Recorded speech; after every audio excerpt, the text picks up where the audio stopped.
बच्चों मैं आपका स्वागत करता हूं हमारे चैनल के अंदर और ये आपकी प्रश्नावली 11.1 है कक्षा 8वीं एनसीईआरटी पैटर्न हिंदी मीडियम में। और मध्य प्रदेश के अंदर भी यही चल रही है, यही पैटर्न चल रहा है। तो हम आपके लिए हिंदी मीडियम की क्लास लेकर आएँ। इससे पहले मैं आपसे कहूँगा कि चैनल को शेयर ज़रूर करें, वीडियो को शेयर करें व्हाट्सएप फेसबुक पर, और सब्सक्राइब ज़रूर कर लें। चैनल की शुरुआत में सब्सक्राइब करने का तरीका दिया जा रहा है, सब्सक्राइब करके ज़रूर रखें, क्योंकि इस चैनल की खासियत है कि आपको एक एक चीज़ डिटेल में समझाई जाएगी। ज़्यादा सवाल हल करने के चक्कर में हम आपको शॉर्टकट से नहीं पढ़ाएंगे, एक एक चीज़ आपको पूरे डिटेल में समझाएंगे। तो चलिए हम लोग हल करते हैं। आपके पहले नंबर का क्वेश्चन था प्रश्नावली 1.1 का। जैसा कि संलग्न आकृति में दर्शाया गया है, एक आयताकार और एक वर्गाकार खेत के माप दिए हुए हैं। यदि इनके परिमाप समान हैं तो किस खेत का क्षेत्रफल अधिक होगा। तो हमें क्या कह रहा है प्रश्न में वो कह रहा है कि एक तो वर्गाकार खेत है और एक आयताकार खेत है, और इन दोनों का परिमाप समान है। परिमाप क्या बला होती है, तो परिमाप क्या बला है, ये भुजा है, ठीक है ना। देखिए ये यहाँ से लेकर के यहाँ तक जो लंबाई है, ठीक है, इस लंबाई को एक भुजा बोलते हैं। और यहाँ से लेकर यहाँ तक जो लंबाई, इसको भी एक भुजा बोलते हैं, इसको भी एक भुजा बोलते हैं, इसको भी एक भुजा बोलते हैं। तो 1 2 3 4 भुजा हैं, ठीक है। वर्ग की चारों भुजाओं की जो माप होती है वो समान होती है। तो अगर हमको एक भुजा दी हुई है 60 मीटर, तो मतलब ये भी 60 मीटर है, ये भी 60 मीटर है और ये भी 60 मीटर, ठीक है। अब आते हैं आयत में। आयत और इन चारों का माप, इस भुजा का माप, इस भुजा का माप, इस भुजा का माप, इस भुजा का माप, चारों का माप जोड़ दो आप। चारों का माप जब हम लोग जोड़ देंगे ना, तो वो वर्ग का परिमाप होगा। और आयत की इस भुजा का माप जोड़ेंगे, इस भुजा का माप जोड़ेंगे, इस भुजा का माप जोड़ेंगे, इस भुजा का माप जोड़ेंगे, तो ये चारों का माप जब हम जोड़ लेंगे ना, चारों भुजा की लंबाई हम जोड़ लेंगे, तो वो आयत का परिमाप हो जाएगा। लेकिन आयत और वर्ग में क्या डिफरेंस है। वर्ग की चारों भुजाओं की लंबाई समान होती है। अगर एक की 60 मीटर दे दी तो मतलब इसकी भी 60 मीटर है, इसकी भी 60 मीटर है, इसकी भी 60 मीटर है। लेकिन आयत में क्या होता है कि इसकी लंबाई और इसकी लंबाई एक जैसी होगी। अगर इसकी 80 दी हुई तो इसकी लंबाई भी 80 है, लेकिन इसकी लंबाई हमको दी हुई नहीं है। अगर इसकी लंबाई मान लो 40 निकल आए तो इसकी भी 40 ही होगी, ठीक है। तो हमको क्या करना है कि इसकी लंबाई यानी चौड़ाई, ये चौड़ाई हमको निकालना है। इस भुजा की लंबाई निकालना है, ठीक है, या इस भुजा की लंबाई, यानी आमने सामने की भुजाएं बराबर होती है, कन्फ्यूजन होने की ज़रूरत नहीं है। आयत की आमने सामने की भुजाएं बराबर होती है। तो इस भुजा की लंबाई हमको 80 मीटर दी हुई, तो सामने वाली भुजा की लंबाई भी 80 मीटर होगी, ठीक है। मैं आपको दर्शाने के लिए यहाँ लिखा देता हूँ,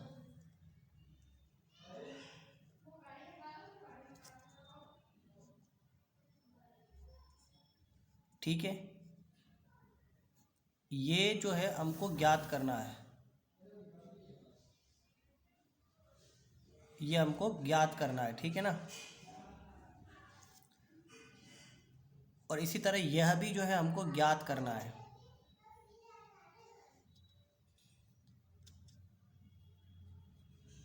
ठीक है, ये हमको ज्ञात करना है, ठीक है ना। चलो हम ज्ञात करने की कोशिश करते हैं। माना कि आयताकार खेत की चौड़ाई x मीटर है, हमने x मीटर मान ली, ठीक है ना। इसको हमने x मीटर मान लिया क्योंकि हमको इसकी लंबाई दी हुई नहीं है, तो निकालना पड़ेगी। आयताकार खेत की लंबाई 80 मीटर है, ठीक है, ठीक है। वर्गाकार खेत की भुजा 60 मीटर है। वर्गाकार खेत का परिमाप बराबर, हम आयत के परिमाप का सूत्र होता है, क्या होता है आयत के परिमाप का सूत्र, ठीक है, 4a, ठीक है। ये इसकी भुजा को a बोलते हैं। तो मतलब 4 गुणित 60 मीटर हो गया, तो बराबर 240 मीटर हो गया। अब प्रश्न में हमको क्या दिया हुआ है, यदि इनके परिमाप समान हैं तो हम प्रश्नानुसार एक लिखेंगे, आयत का परिमाप बराबर है किसके, वर्ग के परिमाप के। तो प्रश्न में क्या कहा जा रहा है, आयत का परिमाप बराबर है किसके, वर्ग के परिमाप के बराबर है। तो 2 आयत के परिमाप का सूत्र क्या होता है, 2 गुणित लंबाई प्लस चौड़ाई। तो लंबाई कितनी है, 80 मीटर है, चौड़ाई कितनी हमने x मानी थी। अब ये किसके बराबर है, वर्ग का परिमाप। तो वर्ग का परिमाप हमने कितना आया, यहाँ पर कितना आया था, 240 मीटर, 240 मीटर हमने लिख दिया, ठीक है। अब हम क्या करेंगे अगले स्टेप में, 80 प्लस x है बराबर है, उसके बटे में 2 कर देंगे। 2 हमने क्यों किए, क्योंकि देखिए हम जानते हैं कि आमने सामने की भुजाएं बराबर होती है, ठीक है ना। आमने सामने की भुजाएं जो है बराबर होती है, तो ये और ये भुजाएं समान होगी, तो ये दोनों मिलकर मतलब आधा क्षेत्र तो ये हो गया, आधा क्षेत्र ये हो गया, ठीक है। तो हम क्या करते हैं, इसको 2 हिस्सों में बांट लेते हैं, ठीक है, दो हिस्सों में बांट लेंगे तो दो हिस्सों का मतलब कि दो हिस्सों में अगर इसको हम लोग बांट लेते हैं परिमाप को, तो हमें वृत्त का जो आधा से आधा जो है परिमाप हमें प्राप्त हो जाएगा। परिमाप को दो हिस्सों में बांट लेते हैं। अगर हम परिमाप को दो हिस्सों में बांट करके, ठीक है, क्योंकि परिमाप को हम लोग दो हिस्सों में बांट करके अगर उसमें से लंबाई को घटा दे तो चौड़ाई निकल आएगी। कारण क्या है उसका मैं आपको बाद में बताऊंगा। तो हमने क्या किया, 1 से बराबर 120 में से 80 घटा लिए तो हमें कितना 40 मीटर मिल गया। अब उसका कारण क्या है, देखिए अगर किसी भी वृत्त को, किसी भी आयत को आप आधा करेंगे, ठीक है ना, मान लीजिए किसी आयत को आप आधा कर रहे हैं, यहाँ पर देखिए किसी भी आयत को आप आधा करेंगे तो ऐसा हमें प्राप्त होगा, ठीक है ना, क्योंकि अगर ऐसी ही आकृति में यहाँ पर उल्टी दिशा में ऐसे बनाऊँ, डॉट डॉट करके बना दूँ तो ठीक है, ये पूरा आयत हो जाएगा कि नहीं हो जाएगा, हो जाएगा ना। तो इसका मतलब आयत का आधा क्या होता है, ये वाली आकृति होती है, ठीक है ना, ये वाली आकृति होती है। तो इसका मतलब क्या 240 है, 240 में से 120 तो 80 होंगे। 240 का आधा कितना हो गया, आधी आयत का हमें आधा निकालना। आयत का परिमाप यानी आयत का इस वाले टुकड़े की, इस वाले एल की लंबाई और इस वाले एल की लंबाई मिलकर आयत का परिमाप है। तो हम लोग क्या करते हैं, इन दोनों को दो टुकड़े में ये वाले एल की लंबाई अलग कर देते हैं और इस वाले एल की लंबाई अलग कर देते हैं। तो चारों की मिलके कितने 240 थी लंबाई या परिमाप, तो हमने क्या किया आधा कर लिया तो 120 आ गया।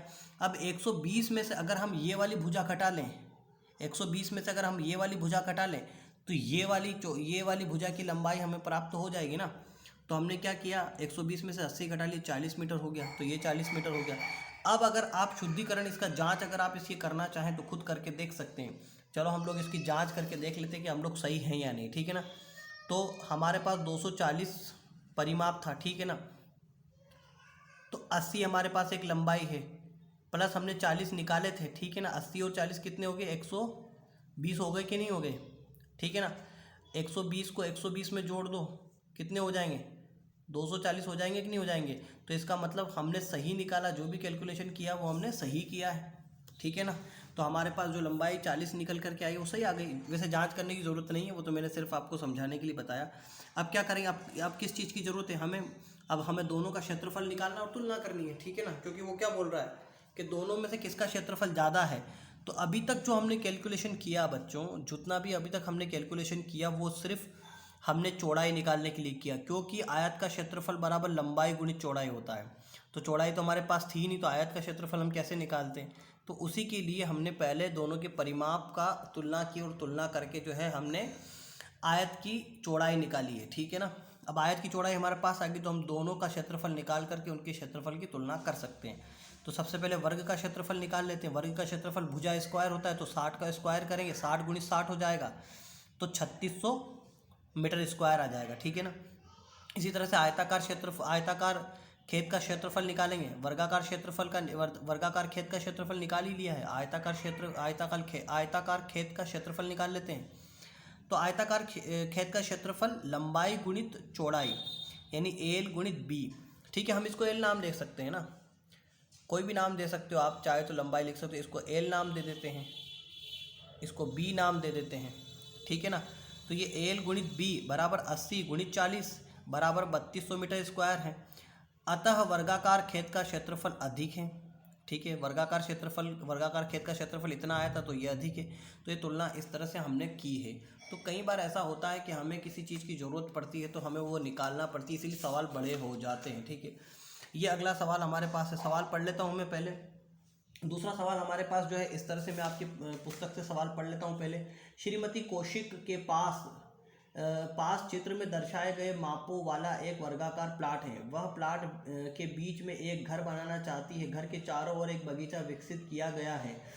55 रुपये प्रति वर्ग मीटर की दर से इस बगीचे को विकसित करने का व्यय ज्ञात कीजिए। तो हमें व्यय ज्ञात करना है। तो अगर हमें कितना खर्चा आएगा उसको बगीचे को विकसित करने के लिए, तो उसके लिए क्या ज़रूरी है, उसके लिए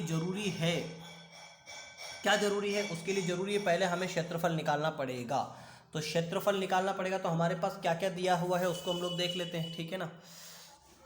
तो हमारे पास क्या क्या दिया हुआ है, वर्गाकार प्लाट की भुजा हमारे पास दी हुई 25 मीटर। वर्गाकार प्लाट का क्षेत्रफल भुजा स्क्वायर होता है तो 25 का स्क्वायर कर लेंगे, 25 गुणित 25 हो जाएगा, 625 हो जाएगा। अब ये जो घर है ना, भीतरी आयत, ठीक है, भीतरी आयत की लंबाई एल बराबर 20 मीटर है, ठीक है, देखा 20 मीटर है यहाँ पर, ठीक है ना।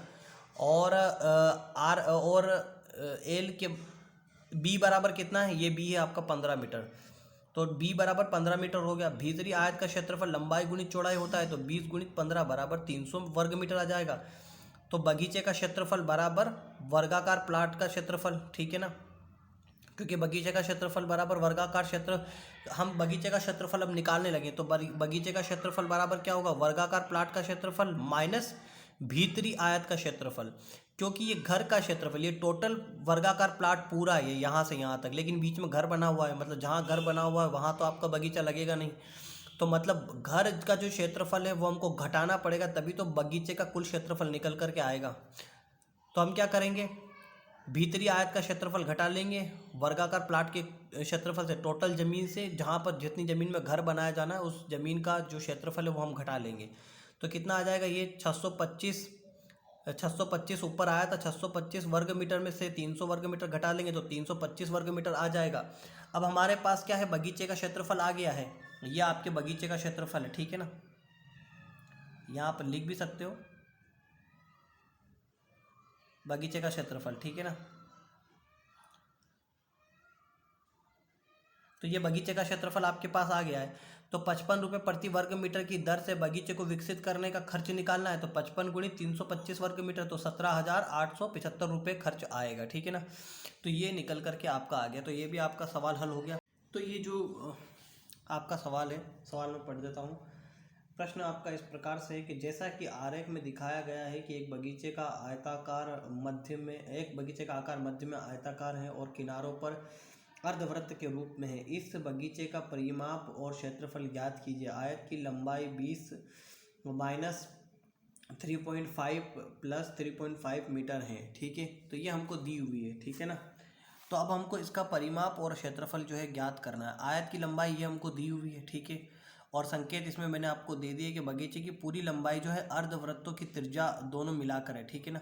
तो इनकी जो दोनों त्रिज्याएँ जो होती है, ये त्रिज्याएँ मिलाकर के जो है इनकी जो है लंबाई बनती है, इसीलिए ये 3.5 और 3.5 यहाँ से आया है, यहाँ से त्रिज्या है, यहाँ से त्रिज्या है, इससे जो 3.5 3 पॉइंट आया, दोनों को जोड़ लेंगे तो 7 आ जाएगा। तो आयत 20 माइनस 7 करेंगे 13 मीटर आयत की लंबाई, यानी यहाँ से यहाँ तक की जो लंबाई है ना हमको 13 मीटर प्राप्त हो जाएगी, ठीक है। तो आयत की चौड़ाई बराबर 7 मीटर है, चौड़ाई तो ऊपर तक 7 मीटर ही है, कोई दिक्कत उसमें नहीं है। लेकिन अब हमको क्या करना पड़ेगा, देखिए यहाँ पर अर्धवृत्तों का परिमाप भी हमको निकालना पड़ेगा, तभी हम बगीचे का परिमाप जो है निकाल पाएंगे। वृत्तों का परिमाप और क्षेत्रफल निकालने के लिए हमको त्रिज्या की जरूरत पड़ेगी, इसीलिए हमने 7/2 किया और 3.5 मीटर त्रिज्या निकाल दी, ठीक है ना। इन दोनों को हमने एक वृत्त मान लिया, इन दोनों अर्धवृत्तों को अगर हम लोग जोड़ देंगे ना तो एक वृत्त बन जाएगा, एक गोला बन जाएगा। उस गोले की त्रिज्या हम लोग निकाल देंगे, ठीक है। इस गोले का जो टोटल हमने निकाला था व्यास निकला है 7 मीटर, तो उसमें से हम लोग 2 का भाग लगा देंगे, व्यास की आधी त्रिज्या होती है, तो ये त्रिज्या जो है निकल करके आ जाएगी, ठीक है ना। तो इस तरह से हमने इसका जो है हम त्रिज्या निकाल लेंगे। बगीचे का परिमाप हम लोग निकालेंगे, ठीक है ना। बगीचे का परिमाप क्या होगा, 2 गुणित लंबाई प्लस चौड़ाई हो जाएगी, ठीक है ना। आयत का परिमाप हो जाएगा, ठीक है, आयत का परिमाप 2 इंटू लंबाई प्लस चौड़ाई होती है, तो लंबाई तो हमारे पास ये है ही है, ठीक है ना, लंबाई हमारे पास है ही है आयत की, ये रही आयत की लंबाई, ठीक है। और दो अर्धवृत्तों का परिमाप प्लस में हमें जोड़ना पड़ेगा, ठीक है ना, तो हम लोग प्लस में जोड़ देंगे, ठीक। लंबाई हमारे पास मौजूद है ही है, तो हम उसमें जो लंबाई हमारे पास जो है मौजूद है, तो 2 इंटू 13 हो जाएगी प्लस 2, ठीक है, प्लस 2 अर्धवृत्तों का है तो 2 लिख देंगे यहाँ पर, गुणित अर्धवृत्त का जो परिमाप होता है वो है पाई आर होता है, तो पाई का मान रख देंगे यहाँ पर, ठीक है ना, आर का मान हमारे पास है ही, ये रख देंगे, ठीक है। तो ये हमारे पास निकल करके आ जाएगा 2 इंटू 13, और अब 22 का गुणा 2 में करेंगे, 22 गुना 44 हो जाएगा, 44/7 हो जाएगा, 3.5 है।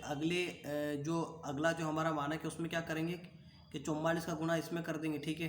तो ये हमारे पास जो है आ जाएगा 13 गुना तो 26 हो जाएगा, ठीक है ना, 13 गुना 26 यहाँ आ जाएगा। अब इनमें क्या करेंगे, इसका गुणा इसमें कर देंगे हम लोग, तो 154 आ जाएगा, 154/7 आ जाएगा, ये देख लीजिए 154/7 आ गया, इसको भाग लगा देंगे तो 22 आ जाएगा ये, ठीक है, ये 22 आ गया।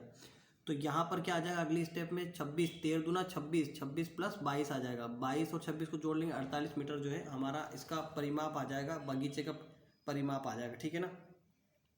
तो बगीचे का परिमाप जो हमारे पास आ जाएगा, ठीक है। अब हमको क्या करना है, बगीचे का क्षेत्रफल हमको निकालना है।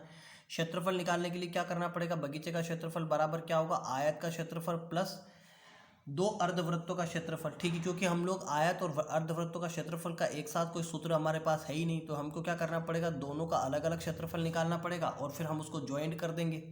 ठीक है ना। तो हमारे पास आयताकार भाग का क्षेत्रफल, आयत का क्षेत्रफल क्या होता है, लंबाई गुणित चौड़ाई। तो ठीक है, लंबाई गुणित और दो अर्धवृत्तों का क्षेत्रफल है तो 2 लिख देंगे। अर्धवृत्त का क्षेत्रफल का सूत्र क्या होता है, 1/2 पाई आर स्क्वायर होता है। ठीक है, तो 13 एल की लंबाई हमारे पास आयत की 13 है, चौड़ाई हमारे पास 7 है और प्लस 2 ऐसा कैसे ही और 1/2 ऐसा कैसे हो जाएगा। ठीक है, और 22/7 हो जाएगा। अगली स्टेप में हम लोग क्या करेंगे, आर का मान, पाई का मान हमने 22/7 रख दिया, आर का मान हमने ये रख दिया। ठीक है ना। तो आर स्क्वायर को हम लोग इस तरह से लिख सकते हैं 3.5 आर का मान हमारे पास यहाँ पर 3.5 आ चुका था ये। ठीक है ना। यहाँ पर वृत्त की त्रिज्या ही लिखा हुआ, वृत्त की त्रिज्या बराबर 7/2 बराबर 3.5, जो हमने निकाल कर पहले से ही रखा हुआ था वो यहाँ रख देंगे। अगले स्टेप में क्या हो जाएगा, 13×7=51 हो जाएगा। ठीक है, और 44 और ये जो 2 बटे में है ये 7 के बराबर में लिख देंगे तो ये 14 हो जाएगा। ठीक है, इधर हम लोग इन दोनों को पहले गुणा कर लेते हैं, एक साथ भी आप ये प्रक्रिया कर सकते हो, कोई दिक्कत नहीं, मैंने समझाने के लिए आपको स्टेप बाय स्टेप किया। ठीक है ना। इसको भी निकाल देंगे। अब क्या करेंगे, अगले स्टेप में इसका गुणा इन दोनों का गुणा कर लेंगे, 51 ऐसा कैसे ही रहने देंगे, वो प्लस में है, बाद में उसका निराकरण करेंगे। तो 44 का गुणा 12.7 में कर देंगे। ठीक है, तो 539 आ जाएगा और 2 7 14 हो जाएगा, 539/14 आ जाएगा। 539 में 14 का भाग लगा देंगे तो 38.5 आ जाएगा। ठीक है ना। तो 51 प्लस 38.5 दोनों को जोड़ लेंगे तो 129.5 मीटर स्क्वायर आ जाएगा। तो बगीचे का क्षेत्रफल आपका आ जाएगा 129.5 वर्ग मीटर। ठीक है ना। एक बात आपको इसमें अटपटी लग रही होगी कि हमने आयत का जो परिमाप का सूत्र होता है 2 प्लस लंबाई 2 इंटू लंबाई प्लस चौड़ाई होता है। हमने यहाँ पर लंबाई तो रखी है आयत की परिमाप में, लेकिन चौड़ाई हमने नहीं रखी। ठीक है ना। तो चौड़ाई की जगह हमने क्या रखा, 2 पाई आर। तो चौड़ाई इसमें क्या है कि देखिए आयत की जो लंबाई हमने रखी है वो भी 13 रखी है। ठीक है ना। और इसकी टोटल जो लंबाई दोनों अर्थों को और वर्तों के सहित, दोनों अर्धवृत्तों सहित 20 मीटर बनती है। तो इसीलिए हमने क्या किया, अर्धवृत्तों का परिमाप साथ में ज्वाइंट कर दिया, क्योंकि इनकी जो ऊंचाई है, इनकी जो चौड़ाई है, अर्धवृत्तों की जो चौड़ाई है वही आयत की चौड़ाई है। ठीक है ना। अर्धवृत्तों की और आयत की चौड़ाई समान है, आप देख रहे होंगे यहाँ पर अर्धवृत्त और आयत की चौड़ाई समान है। और आयत का परिमाप ये दोनों सामने आमने सामने की भुजा की लंबाई, इसकी लंबाई, इसकी लंबाई, इन चारों की लंबाई जोड़ दें तो वही जो बनता है आयत का किसी भी इस बगीचे का परिमाप जो है वही बनेगा। इन सबको जोड़े तभी इस बगीचे का परिमाप बनेगा। ठीक है ना। तो इसका मतलब हमें दोनों अर्धवृत्तों का जो परिमाप है वो भी साथ में जोड़ना पड़ेगा। तो इसीलिए हमने क्या किया, इन दोनों वृत्तों का जो परिमाप, यानी ये जो ऊंचाई है, अर्धवृत्त का जो ऊंचाई है वही आयत की ऊंचाई है, वही आयत की ऊंचाई। इसीलिए हमने क्या किया, आयत का परिमाप में हमने अर्धवृत्तों का परिमाप जो है जोड़ दिया, आयत के परिमाप में हमने अर्धवृत्त का परिमाप जोड़ दिया। ठीक है, तो इससे हमारा पूरा बगीचे का परिमाप निकल करके आ गया। ठीक है, क्योंकि ऊंचाई जो है समान है, आपकी ऊंचाई समान है। ठीक है, ऊंचाई वृत्त की, अर्धवृत्त की भी 7 ही मीटर ऊंचाई है, तो इसकी भी 7 ही मीटर, इसीलिए पाई आर हमने रख दिया। और यहाँ पर 3.5 उसकी त्रिज्या आधी रख दी। 2 इंटू 3.5 का 2 बार गुणा करेंगे तो आप जानते हैं क्या होगा, 7 ही निकलेगा। ठीक है ना। तो 3.5 का 2 में गुणा करेंगे तो 7 ही आपकी आ जाएगी ऑटोमेटिकली, ये आपकी आ जाएगी। इसीलिए हमने उस तरह से वो किया और 48 आपका इसमें उत्तर जो है निकल करके फिर आ जाएगा। ठीक है ना। इसका अगर हम लोग गुणा करेंगे और इस तरह 26 प्लस 22 हो जाएगा और ये आपका जो है निकल कर आ जाएगा। बगीचे का क्षेत्रफल बराबर आयताकार भाग का क्षेत्रफल प्लस 2 अर्धवृत्तों का क्षेत्रफल। ठीक है, क्योंकि हमारे पास दोनों को जॉइंट में निकालने का कोई सूत्र नहीं होता, इसीलिए पहले आयताकार भाग का क्षेत्रफल निकाल देंगे और उसमें अर्धवृत्तों का क्षेत्रफल निकाल कर जोड़ देंगे तो हमारा पूरा बगीचे का क्षेत्रफल निकल आ जाएगा। इसीलिए हमने एल इंटू बी कर दिया। ठीक है, फिर प्लस 2 और ठीक है, और 2 अर्धवृत्तों का क्षेत्रफल, इसलिए हमने यहाँ पर 2 लिख दिया। 2 अर्धवृत्तों का क्षेत्रफल कर रहे हैं, इसीलिए हमने 2 गुणित अंदर अर्धवृत्त का सूत्र रख दिया, अर्धवृत्त के क्षेत्रफल का सूत्र रख दिया, 1/2 पाई आर स्क्वायर है। तो इस तरह से ये आपका सारा जो है हो गया और अंत में 539 आ गया और फिर हमने इनको घटा दिया। ठीक है, यहाँ पर क्या किया हमने 22 का गुणा 2 में कर दिया तो